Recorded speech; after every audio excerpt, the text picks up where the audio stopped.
میرے میٹھے اسلامی بھائیوں، جیسے جیسے دن گزرتے جا رہے ہیں، جیسے جیسے گھڑی آگے بڑھتی جا رہی ہے، گھنٹے گزرتے جا رہے ہیں، دل پر ایک خوشی طاری ہوتی جا رہی ہے، طبیعت میں ایک فریشنس آتی جا رہی ہے کہ سبحان اللہ، چند ہی لمحوں کے بعد، چند ہی دنوں کے بعد وہ مہینہ آنے والا ہے جس کا سارا سال انتظار رہا کرتا۔ عاشقان رمضان تو سارا سال انتظار کرتے ہیں نا کہ وہ مہینہ آ جائے کہ جس میں اللہ کی رحمت چھما چھم برستی ہے۔ عاشق رمضان میرے شیخ طریقت امیر اہل سنت کیا پیارے انداز میں ماہ رمضان کو ویلکم کرتے ہوئے مرحبا کہتے ہوئے لکھتے ہیں، مرحبا مرحبا پھر آمد رمضان ہے، مرحبا صد مرحبا پھر آمد رمضان ہے، کھل اٹھے مرجھائے دل تازہ ہوا ایمان ہے، ہم گناہگاروں پہ یہ کتنا بڑا احسان ہے، زندگی میں پھر عطا تو نے کیا رمضان ہے، تجھ پہ صدقے جاؤں رمضان تو عظیم الشان ہے، کہ خدا نے تجھ میں ہی نازل کیا قرآن ہے، ہر گھڑی رحمت بھری ہے، ہر طرف ہیں برکتیں، ماہ رمضان رحمتوں اور برکتوں کی کان ہے، اے روزہ رکھنے والوں جھوم جاؤ، روزہ داروں جھوم جاؤ، کیونکہ دیدار خدا خلد میں ہوگا تمہیں یہ وعدہ رحمان ہے۔ روزہ داروں کو جنت میں اللہ کا دیدار کروایا جائے گا، دو جہاں کی نعمتیں ملتی ہیں روزہ دار کو، جو نہیں رکھتا ہے روزہ وہ بڑا نادان ہے، یا خدا تو مدینے میں کبھی رمضان دکھا، مدتوں سے دل میں یہ عطار کے ارمان ہے۔ میٹھے اسلامی بھائیوں، وہ مہینہ آنے والا ہے جس کی ہر گھڑی رحمت بھری ہے۔ ذرا غور کیجئے، سارا سال مجھے اور آپ کو جو تنگ کرتا ہے، جو ورغلاتا ہے، جو گناہوں کی طرف لے جانے کی کوشش کرتا ہے، قرآن جس کے بارے میں فرماتا ہے اِنَّهُ لَكُمْ عَدُوٌّ مُبِينٌ، بے شک شیطان تمہارا کھلا دشمن ہے، وہ اینیمی، وہ دشمن، وہ رمضان میں قید کر دیا جاتا ہے۔ اب ہمیں ورغلانے والا، ہمیں بہکانے والا، ہمیں گناہوں کی طرف بلانے والا نہیں ہے، میدان میں وہ نہیں ہوتا، اب آپ ہیں اور اللہ کی عبادت ہے، آپ ہیں اور رب کی رحمت ہے۔ اور اس مہینے کا اجر کتنا ہے؟ احادیث کا مضمون ہے کہ اس مہینے میں نیکیوں کا اجر بڑھا دیا جاتا ہے، نفل کا ثواب فرض کے برابر، فرض کا ثواب 70 گنا کر دیا جاتا ہے۔ ذرا غور کیجئے، اور رحمتیں کیسی ہیں؟ حدیثوں کا مضمون ہے کہ روزانہ افطار کے وقت رمضان میں 10 لاکھ گناہگار جہنم سے آزاد کر دیے جاتے ہیں، ڈیلی 10 لاکھ گناہگار۔ اور سبحان اللہ، آج جمعرات ہے نا، بڑی رات ہے، مبارک رات ہے، مگر صحیح بتاؤں جو اگلی جمعرات ہے نا، اللہ وہ رمضان میں آنی ہے۔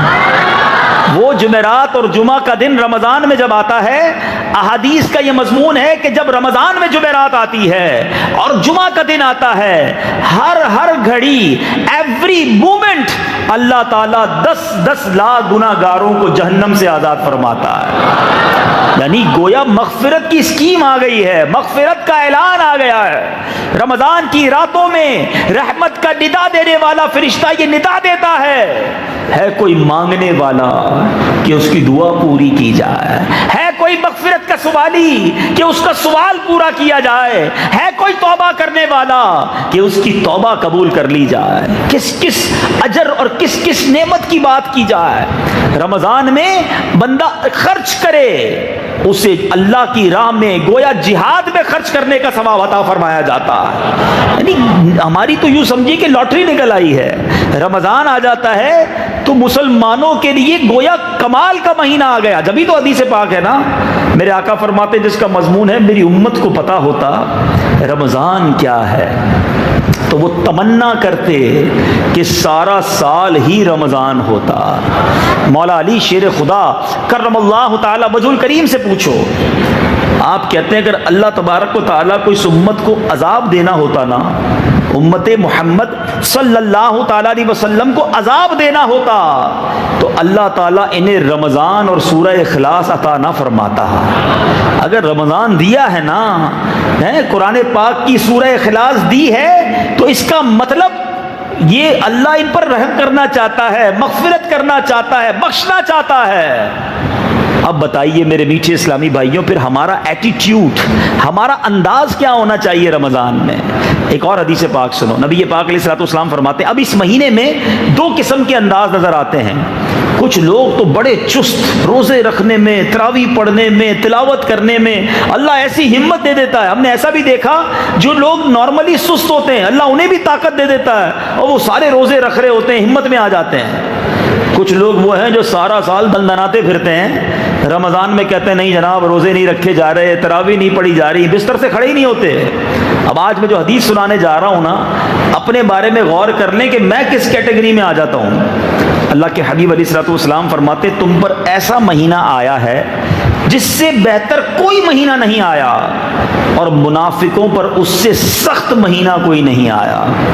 رمضان منافقوں پر سخت ہے، مومنوں کے لیے بہت بڑی نعمت ہے۔ اللہ کے حبیب فرماتے ہیں بے شک اللہ پاک اس کے نوافل اور اس کے ثواب کو شروع ہونے سے پہلے لکھ دیتا ہے، اور کوئی شک نہیں کہ مومن کے اندر اس مہینے میں عبادت کی قوت لوٹائی جاتی ہے، اور منافق میں غفلت۔ مومن کے لیے مہینہ غنیمت ہے اور منافق کے لیے بوجھ، منافق کے لیے برڈن ہے۔ اب سوچے میرا وہ بھائی، سوچے وہ اسلامی بھائی، یہ سوشل میڈیا پہ جو مجھے لائیو سن رہے ہیں، اپنے بارے میں سوچیں کہ جب رمضان آتا ہے میں اسے سعادت سمجھتا ہوں، غنیمت سمجھتا ہوں، اللہ کا احسان سمجھتا ہوں، یا رمضان آئے تو برڈن فیل کرتے ہیں، او ہو رمضان آ گیا ہے، گرمیوں میں آیا ہے، روزے رکھنے پڑیں گے، تراویح پڑھنی پڑے گی، اللہ اللہ اللہ۔ افسوس ہے اس شخص پر کہ جو روزوں کو، تراویحوں کو، صدقات کو، خیرات کو، نیکیوں کو بوجھ سمجھ رہا ہے۔ پوچھو ان سے جو ہاسپٹل میں پڑے ہیں، کئی ایسے مریض ہیں جو رو رہے ہیں کہ کاش صحت ہوتی تو ہم بھی رمضان میں روزے رکھتے، پیر سلامت ہوتے تو ہم بھی تراویح پڑھتے۔ وہ ترس رہے ہیں عبادت کو، تمہیں اللہ نے اٹا کٹا بنایا ہے، تمہیں رب نے صحت دی ہے، مگر تمہیں روزے بھاری لگ رہے ہیں، تمہیں روزے اور تراویح بوجھ لگ رہا ہے۔ ارے یہ مہینہ تو رحمتوں اور ہماری اور آپ کی بخشش کے لیے آیا۔ بد نصیب ہے وہ شخص جو اس مہینے میں بخشش کی طرف گویا دوڑ لگانے کی بجائے سستی اور غفلت کی طرف چلا جاتا ہے۔ ہمارے صحابہ سارا سال رمضان کا انتظار کرتے، اور جب رمضان آتا تو سارے کام کاج چھوڑ کر مسجد میں بیٹھ جاتے، عبادت کرتے۔ مگر آج تیاری ہم کیا کر رہے ہیں؟ پریپریشن کیا ہو رہی ہے؟ اگر کوئی عام آدمی بازار کا ایک راؤنڈ لگائے اور دیکھنا چاہے کہ رمضان کی تیاری کیسے ہو رہی ہے، تو اسے لگے گا کہ اسٹور جتنے ہیں وہ اپنا سامان بھر رہے ہیں، کیونکہ جناب رمضان میں فروٹ بکے گا، رمضان میں بہت ساری بسکٹس بکیں گے، تو سموسے پکوڑے کی آئٹم بکیں گی، تو جناب شربت بکیں گے، تو کیچپ بکے گی، تو اب اس کے لیے انتظام ہو رہے ہیں۔ گھر والوں سے پوچھو تمہاری تیاری کیا ہے، تو بس وہ لسٹ بنا لی ہے کہ افطاری کے سامان میں کیا کیا خریدنا ہے، تو بس ایک دو دن میں جا کے وہ خریدنا ہے۔ ریسٹورنٹ اور ہوٹل والوں کو دیکھیں تو تھوڑے دنوں میں بورڈ لگ گئے ہوں گے یا لگنے والے ہوں گے، افطار اسکیم، تو سحری اسکیم، تو رات کو کھانا اتنے بجے، تو اتنے کا جناب کھانا یوں، تو یہ ڈسکاؤنٹ۔ یعنی میں یہ سمجھتا ہوں کہ اگر ہم تھوڑا سا دورہ کریں یا کوئی نیوٹرل آدمی کوئی باہر سے آ جائے کہے دیکھوں ذرا مسلمان رمضان کی تیاری کیا کر رہے ہیں، تو وہ یہ سمجھ کے جائے گا کہ رمضان جو ہے نا مسلمانوں کا کھانے پینے کا مہینہ ہے۔ کوئی فوڈ فیسٹیول آتا ہے جس میں ان کی پلاننگ ہوتی ہے کہ اچھے اچھے کھانے کھانے ہیں، اچھی اچھی جناب ہوٹلوں میں جانا ہے، فلاں اسٹور سے یہ خریدنا ہے، سحری افطاری میں یہ پکانا ہے۔ یعنی مجھے یہ بتائیں ہمارے گھر والوں یا دکانداروں کی پوری پلاننگ میں قرآن اسکیم کہاں ہے؟ تلاوت اسکیم کہاں ہے؟ تراویح اسکیم کدھر ہے؟ روزے میں دعائیں کدھر مانگنی ہے؟ یہ کون سوچتا ہے؟ یعنی میں نے اس رمضان کو عبادت میں کیسے گزارنا ہے اس کا پلان کہاں ہے؟ ایک ہی پلان ہے کہ افطاری کیسے کرنی ہے، سحری کیسے کرنی ہے. جو نوجوان بیٹھے ہیں انہوں نے شاید پلان کر لیا ہوگا کرکٹ کے ٹورنامنٹ کدھر بنانے ہیں. توبہ توبہ توبہ. سوچئے ہم کدھر جا رہے ہیں. رمضان ہمیں بخشوانے آ رہا ہے، رمضان رحمتوں کا مہینہ آ رہا ہے، اور ہم رمضان کو کچھ اور سمجھ رہے ہیں. کھانے پینے کے لیے زندگی پڑی ہے. یعنی ہمارے کئی یار دوست ایسے ہیں کہ رمضان گزرتا ہے تو ان کا وزن بڑھ جاتا ہے. کوئی کہے یار روزہ رکھا نہیں، کیا کہ نہیں رکھے پورے روزے، تو پھر وزن کیسے بڑھ گیا؟ تو بھائی افطار میں اس لیے زیادہ کھاتا تھا کہ سارا دن بھوکا رہا، سحری میں اس لیے زیادہ کھاتا تھا کہ سارا دن بھوکا رہنا ہے، اور بیچ میں رات کو اس لیے کھاتا تھا کہ پھر موقع نہیں ملے گا. تو دن میں 4 بار کھانا کھاتے ہیں. تو رمضان 30 دن روزے رکھنے کے بعد 5 کلو وزن بھی بڑھ گیا. تو اس کا مطلب کیا کیا ہم نے رمضان میں؟ عبادت کدھر ہے؟ خدا را سمجھو. اگر آج کوئی ایسی اسکیم اناؤنس ہو جائے کہ جناب یہ 1 مہینہ ہے، اس میں جتنا کماؤ گے، جتنی بھی تنخواہ ملے گی اس کو ڈبل کر دیا جائے گا، 5 گنا کر دیا جائے گا، ہم کتنا کام کریں گے؟ کمال ہے یار، جتنا کمائیں گے 5 گنا. رمضان میں تو کئی گنا بڑھا دیا گیا اجر. مگر قرآن پڑھنے والے کتنے، قرآن سمجھنے والے کتنے، صحیح معنوں میں روزہ رکھنے والے کتنے. اچھا پھر روزے کو بھی بہت سارے لوگوں نے صرف کھانے پینے سے رکنے کا نام روزہ سمجھا ہے. سارا دن موبائل پہ بیٹھے ہیں. کیا کر رہے ہو بھائی؟ ٹائم پاس کر رہا ہوں. روزہ بہت لمبا ہے نا، تو ٹائم پاس کیا ہو رہا ہے؟ گیم کھیل کر ہو رہا ہے، فلمیں دیکھ کر ہو رہا ہے، ڈرامے دیکھ کر ہو رہا ہے، معاذ اللہ سوشل میڈیا پہ. اور کیا ہوتا ہے؟ آپ 2 گھنٹے فیس بک پر گزاریں گے، ان 2 گھنٹوں میں کیا دیکھا آپ نے؟ ارے یاد رکھو میٹھے اسلامی بھائیوں، آنکھ کا بھی روزہ ہے. آنکھیں حرام دیکھ رہی ہیں اور پیٹ بھوکا ہے. حدیث پاک کا مضمون ہے جو بھوکا رہ کر گناہوں سے نہیں بچتا، اللہ کو اس کے بھوکے پیاسے رہنے کی کوئی حاجت نہیں ہے. ہم کہیں جناب میں روزہ دار ہوں، یہ کیسا روزہ دار ہے جس کی زبان جھوٹ بولتی ہے؟ روزے میں لوگ گالیاں نکال رہے ہوتے ہیں، اور پہلے 4-5 دن تو ہر آدمی روڈ پہ لڑ رہا ہوتا ہے. روزہ پہلی پورے سال میں دوبارہ رکھنے کا موقع ملا نہیں، اب روزہ رکھا، اس کا کسی کا سگریٹ چھوٹ گیا، کسی کا پان چھوٹ گیا، اب ہر آدمی پہ غصہ آ رہا ہے اس کو. رکشے والے، بس والے، مزدور، پھر اور روڈ پہ لوگ ایک دوسرے سے لڑ رہے ہوتے ہیں. روزے میں لڑائی یہ کیا ہے؟ نہیں میرے میٹھے اسلامی بھائیوں، آپ کے پورے بدن کا روزہ ہے. لڑائی جھگڑے کی اجازت تھوڑی مل جائے گی روزے میں. پھر گالیاں نکلتی ہیں، ہاتھ پاتا پائی ہوتی ہے. استغفر اللہ. یہ روزے کی روحانیت کہاں سے ملے گی؟ نبی پاک کا یہ فرمان یاد رکھو کہ روزہ رمضان مومن کے لیے غنیمت ہے اور منافق کے لیے بوجھ ہے. جس کو یہ فیل ہوتا ہے، جس کو یہ احساس ہوتا ہے کہ رمضان آتا ہے تو مجھ پر بوجھ پڑ جاتا ہے، وہ اللہ سے معافی مانگے، اللہ سے عرض کرے کہ مولا مجھے محبت رمضان عطا کر دے. سیکھو امیر اہل سنت سے، سارا سال روتے یا اللہ مجھے رمضان عطا کر دینا، سارا سال غم رمضان ہے ان کے دل میں، اور پوچھو امیر اہل سنت کے دل میں اب کیسی خوشی ہوگی. ایک ایک دن گزارنا گویا ان کے لیے بھاری ہوگا کہ جلدی رمضان آ جائے، بس میں رمضان میں داخل ہو جاؤں. کیوں؟ کیونکہ اگر کسی کا رمضان میں انتقال ہوا بغیر حساب کے اسے جنت میں داخل کر دیا جائے. اس میں جینا بھی نعمت ہے، اس میں مرنا بھی نعمت ہے. ایک ایک سانس، روزہ دار کی ہر سانس پر اسے نیکی ملتی ہے. اس مہینے کی جو پہلی رات ہے نا، اللہ تعالیٰ میں جلدی جلدی ماہ رمضان صحت اور عافیت کے ساتھ نصیب فرمائے. پہلی رات سبحان اللہ. اور رمضان پورے کی تو بات ہی کچھ اور ہے. حدیث پاک کا مضمون ہے جب پہلی رات آتی ہے رمضان کی، اللہ تعالیٰ اپنے بندوں پر رحمت کی نگاہ فرماتا ہے، اور جب اللہ رحمت کی جس پر نگاہ فرمائے گا اس کو کبھی بھی عذاب نہیں دے گا. رمضان کی پہلی رات اور آخری رات یہ دونوں بڑی کروشل ہیں. چاند رات رمضان کی اور چاند رات جس کو ہم عید کی کہتے ہیں. پہلی رات خاص نگاہ رحمت کی رات، اور آخری رات اس کو علماء کہتے ہیں لیلۃ الجائزہ ہے، انعام کی رات ہے، مزدوری ملنے کی رات ہے. اب پتہ نہیں میں رمضان میں تو دوبارہ نہیں آ سکوں گا، تو حیدرآباد والوں آج آپ کو چاند رات، عید کی چاند رات کا بھی ایک پیغام دے دوں. سنیے گا، اللہ تبارک و تعالیٰ نے پورے مہینے میں کروڑوں بخشے نا. ہر روز 10 لاکھ افطار کے وقت، جمعرات اور جمعے کو ہر لمحے 10 لاکھ. اگر کیلکولیٹ کریں تو رمضان میں اگر اسی حساب سے بخشش ہوئی تو کروڑوں بخشے گئے. پھر رب کریم آخری رات فرشتوں سے پوچھتا ہے، اے فرشتوں ان لوگوں کے بارے میں کیا کہتے ہو جنہوں نے مزدوری کی؟ فرشتے عرض کرتے ہیں مولا ان کو تو مزدوری پوری ملنی چاہیے. اللہ فرماتا گواہ ہو جاؤ میں نے ان سب کی مغفرت فرما دی ہے. بخشش کی رات ہے, مزدوری ملنے کی رات ہے. مگر سچ بتاؤ میرے بھائیوں, میرے میٹھے اسلامی بھائیوں, ہم چاند رات کو اکثریت مسلمانوں کی کیا کرتی ہے؟ عجیب ماجرا ہے. مجھے تو یہ سمجھ نہیں آتا کہ ہم کہتے نہیں ہیں مگر ہمارا ایٹیٹیوڈ, ہمارا انداز پیغام کیا دیتا ہے.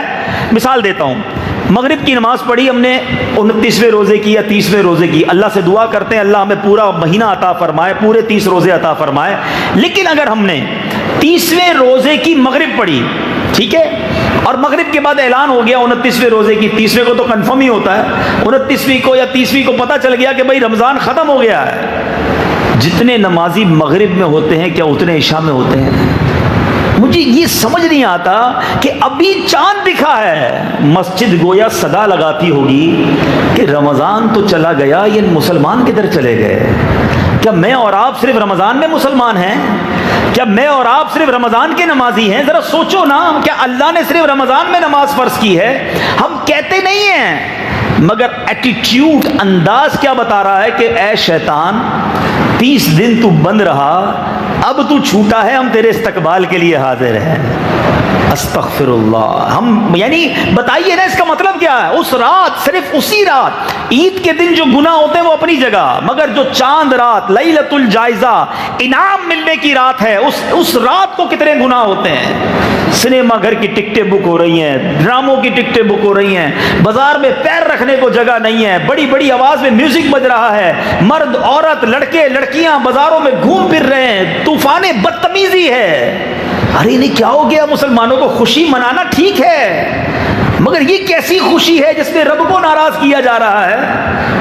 مثال دیتا ہوں, جس تاریخ کو آپ کو تنخواہ ملنی ہو, جس کو کہے سیٹ کہ بھائی کل آنا, کل تنخواہ لے جانا, اس دن تو بندہ زیادہ سیٹ ٹائم پہ جاتا ہے, طریقے سے بات کرتا ہے. اسی دن جا کر سیٹ صاحب کو ناراض کر دے, ہنگامہ شروع کر دے اپنے آفس میں, تو کوئی کہے بے وقوف آدمی, جس دن تنخواہ ملنی تھی اسی دن جھگڑا کر لیا, اسی دن حرکتیں خراب کی, تو نے عقل نہیں تھی؟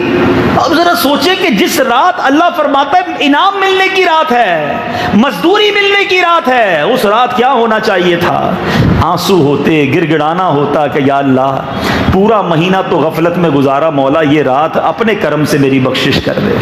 ہمارا افطار کے وقت کیا حال ہونا چاہیے تھا؟ ناظرین غور کیجئے, ہر روز افطار میں 10 لاکھ گناہگار بخشے جائیں گے.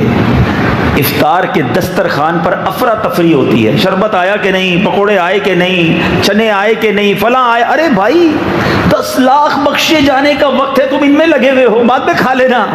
ہونا کیا چاہیے؟ سارے گھر والے ہاتھ اٹھاتے, والد بھی ہاتھ اٹھاتا, والدہ بھی اٹھاتی, بچے بھی اٹھاتے, اور سب کے آنکھوں میں آنسو ہوتے کہ اللہ آج بخشے جانے والوں میں ہم سب گھر والوں کا نام لکھ دے. پاکستان والوں کے لیے تو بڑی نعمت پتہ ہے کیا ہے؟ کہ عین اسی وقت مدنی چینل پر ایک شاندار دعائیہ اجتماع ہو رہا ہوتا ہے. سارے گھر والے اپنے گھر میں مدنی چینل آن کر کے بیٹھ جائیں, اللہ کے ولی کا دیدار بھی کریں, ان کے ساتھ دعا میں شامل ہوں. کروڑوں لوگ آمین کہہ رہے ہوتے ہیں, پتہ نہیں کس کی آمین کے صدقے ہمارا بیڑا پار ہو جائے. آؤ نیت کرتے ہیں اس بار افطار کا وقت ضائع نہیں کریں گے, انشاءاللہ دعاؤں میں گزاریں گے. یہاں آ جائیں, یہاں امید ہے روزانہ افطار کے وقت دعا کا انتظام ہوتا ہوگا, مدنی چینل پر انتظام ہوتا ہے, جب مہینے بھر کا اعتکاف ہوتا ہے, سبحان اللہ, ان لوگوں کے ساتھ جا کر افطار کریں. میں تو مشورہ یہ دوں گا, بھائی کھانے ہیں نا آپ کو سموسے پکوڑے, وہ مغرب کے بعد جا کے کھا لینا, مغرب سے پہلے آ کر یہاں سادہ سی افطار کر لو, اور کم از کم دعا تو کر لو. یہ وقت ہے مانگنے کا, اس میں مانگ لو اپنے رب سے. اس بار رمضان میں پیارے اسلامی بھائیوں ایک نیت کرنی ہے, پوری کوشش کرنی ہے. ہم کوشش کریں گے, اللہ کامیابی دے گا کہ اس پورے رمضان میں انشاءاللہ ہم کوئی گناہ نہیں کریں گے, کیونکہ رمضان میں گناہ کرنا جو ہے نا یہ بڑا ناپسندیدہ ہے. یہ کچھ لوگ نہیں سمجھتے. دیکھیں کچھ مقام, کچھ دن, کچھ مہینے ایسے ہوتے ہیں, کچھ وقت کہ جس میں گناہ کرنا شدید عذاب کا وجہ بن جاتا ہے, شدید اللہ کی ناراضگی کا سبب بن جاتا ہے. مثال کے طور پہ کوئی شخص باہر کسی کو گالی دے, غلط کام ہے, مسجد میں آ کر دے, اب کیا کہیں گے یار استغفر اللہ, مسجد میں گالی, یہی کام باہر کرتا ہے, گناہ ہے, مسجد میں شدید گناہ ہو گیا نا. کوئی باہر گانے باجے کرے غلط ہے, لیکن کوئی مسجد میں آ کے گانے بجانا شروع کر دے, آپ کہیں گے یار شرم نہیں آتی, اللہ کے گھر میں ہے نا, فرق ہے نا. اسی طرح کوئی پاکستان میں گناہ کرے, ایک گناہ کا ایک گناہ ہے, کوئی مکے میں جا کے گناہ کرے, ایک گناہ کا 1,00,000 گناہ ہے. بالکل اسی طرح ماہ رمضان کے علاوہ گناہ کرے یقیناً ناپسندیدہ ہے، مگر جو رمضان میں گناہ کرے خدا را سمجھو یہ مہینہ گناہ نہیں کرنے، بچنا ہے اپنے آپ کو۔ اتنا سخت عذاب ہے کہ ایک بار مولا علی کرم اللہ تعالی وجہ الکریم ایک قبر کے پاس سے گزرے اور آپ نے اس قبر والے کے بارے میں اللہ سے عرض کی کہ یا اللہ میں اس قبر کے حالات دیکھنا چاہتا ہوں۔ اس قبر والے کو جب دکھایا گیا تو دیکھا کہ وہ قبر والا آگ میں الٹ پلٹ کیا جا رہا ہے، جل رہا ہے، عذاب، اور آپ کو پکار رہا ہے یا علی مجھے بچائیے، میری سفارش کیجئے، انا غریق فی النار وحریق فی النار۔ آپ نے اللہ کی بارگاہ میں دعا کی مولا اس بندے کو بخش دے، معاف کر دے۔ ارشاد ہوتا ہے اے علی اس بندے کی سفارش نہ کریں۔ مولا علی کو منع کیا جا رہا ہے، کیوں؟ آپ نے کہا یا اللہ کیا وجہ ہے؟ فرمایا اے علی یہ بندہ دن میں تو روزے رکھتا تھا، رات گناہوں سے باز نہیں آتا تھا، روزہ دار تھا مگر گناہ بھی ساتھ کرتا تھا، قبر میں آگ بھڑکا دی گئی۔ اے رمضان میں گناہ کرنے والوں، اے رمضان میں فلمیں ڈرامے دیکھنے والوں، اے رمضان میں حرام کمانے والوں، اے راتوں کو دوستوں کے ساتھ تاش پتے اور حرام گیم کھیل کر اپنی راتوں کو خراب کرنے والوں، کرکٹ میچ کھیل کر لوگوں کی نیند خراب کرنے والوں، حقوق العباد تلف کرنے والوں، خدا را غور کرو۔ یہ رمضان اس لیے نہیں آیا ہے کہ اللہ کو ناراض کیا جائے، ایک ناراضگی، ایک گناہ کہیں رمضان میں ہماری بربادی کا سبب نہ بن جائے۔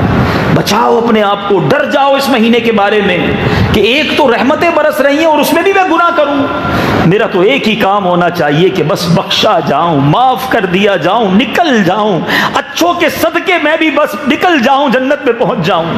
یہی فکر ہو، یہی آنسو ہو، یہی دعائیں ہوں کہ اللہ جن کے روزے قبول کیے ان کا واسطہ میرے بھی قبول کر لے، جن کی تراویح قبول کی ان کا واسطہ میرے ٹوٹے پھوٹے سجدے قبول کر لے، جن کے صدقے خیرات زکاتیں تو نے قبول کی، اے اللہ میری اخلاص سے آری زکات، اخلاص کے بغیر دیے ہوئے صدقے چھوٹے موٹے جو میں نے دیے مالک قبول فرما لے۔ ہمارا کام تو رمضان میں ایک ہی ہونا چاہیے، کیوں؟ وہ آمین یاد رکھنا میٹھے اسلامی بھائیوں، جس میں نبی پاک علیہ الصلوۃ والسلام نے فرمایا کہ پیارے آقا نے منبر اقدس پر قدم رکھا اور آمین کہا۔ لوگوں نے کہا حضور آپ نے آمین کیوں کہا؟ ارشاد فرمایا جبریل امین آئے تھے اور انہوں نے دعا کی جس کا مضمون یہ ہے کہ یا اللہ وہ برباد ہو جائے جو رمضان پائے اور اپنی مغفرت نہ کروا سکے۔ اللہ کے حبیب فرماتے میں نے اس دعا پر آمین کہی ہے۔ سوچو تو صحیح، اے حیدرآباد میں اتنی بڑی تعداد میں آنے والے عاشقان رسول، سوچو کہ دعا کرنے والا کون ہے؟ جبریل امین ہے، فرشتوں کے سردار ہیں، اور اس دعا پر آمین کہنے والے ہمارے آقا نبیوں کے سردار ہیں۔ There is no doubt، اس دعا کے قبول ہونے میں کوئی شک نہیں ہے۔ اس کا مطلب وہ بندہ برباد ہی ہوگا جو رمضان کو حاصل کرے اور اپنی بخشش نہ کروا سکے۔ پلیز تیار ہو جاؤ، اپنے آپ کو خوب نیکیوں کے لیے تیار کر لو، گناہوں سے بچانے کے لیے تیار کر لو، اور اس کے لیے ہمیں بری صحبت چھوڑنی ہوگی۔ وہ دوست نہیں چاہیے جو کہیں چلو بھائی چلو رات رمضان کی تو گھومنے پھرنے کی، کھانے پینے کی، کھیلنے کودنے کی ہے، ٹائم پاس کرنا ہے۔